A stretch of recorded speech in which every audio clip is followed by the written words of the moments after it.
Assalamualaikum warahmatullahi wabarakatuh. Perkenalkan, nama saya Adinda Arum Triutami dari kelas 11 Multimedia 1.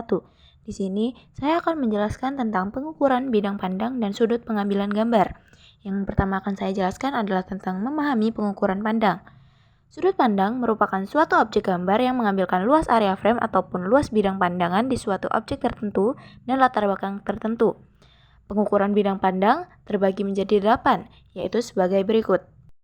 Yang pertama adalah extreme long shot. Jenis pengukuran bidang ini digunakan untuk mengambil gambar yang sangat jauh, panjang luas, dan berdimensi lebar yang diambil dari area yang sangat luas untuk menggambarkan lingkungan tempat kejadian. Contohnya gambar pemandangan, sawah, perkotaan, dan lain-lain. Inti dari extreme long shot ini adalah objek jauh tapi tetap masih terlihat. Yang kedua adalah very long shot. Pada pengukuran gambar tahap ini, objek seperti manusia terlihat sepertiga dari ketinggian frame dan subjek sudah dapat dikenali. Yang ketiga adalah long shot. Long shot dikenal sebagai landscape format. Pada shot jenis ini, gambar seutuhnya diambil dari bawah sampai atas setinggi frame atau kurang sedikit. Yang keempat adalah medium long shot. Pengambilan gambar medium long shot dimulai dari bawah lutut kaki sampai atas kepala. Menentukan pengambilan gambar tergantung pada jenis kelamin dan pakaian objek yang difoto. Yang kelima adalah medium shot. Pengambilan medium shot yaitu dimulai dari batas pinggang atau sedikit di bawahnya sampai ke atas kepala. Yang keenam adalah close up. Pengambilan gambar dengan close up dimulai dari atas pinggang atau bawah bahu sampai ke batas kepala. Tujuannya adalah untuk menceritakan secara detail ekspresi dan mimik dari wajah seseorang. Yang ketujuh adalah big close up. Pengambilan gambar big close up yaitu batasnya mulai dari leher atau di bawah dagu sampai di atas dahi atau batas kepala. Dan yang terakhir adalah extreme close up. Extreme close up hanya mengekspos bagian tertentu saja pada wajah, misalnya mata, hidung, dan bibir. Setelah memahami pengukuran pandang, yang akan saya jelaskan kedua adalah mengenal sudut pengambilan gambar.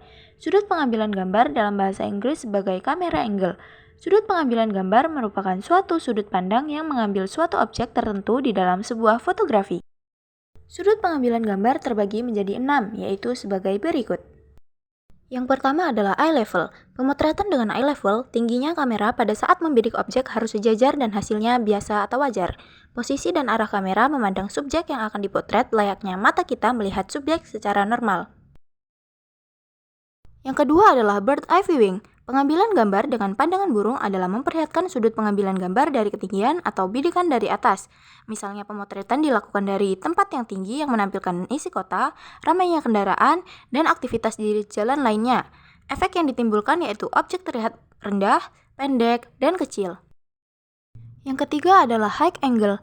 Jenis angle ini memiliki yang sama dengan bird eye viewing, yaitu memotret dari ketinggian.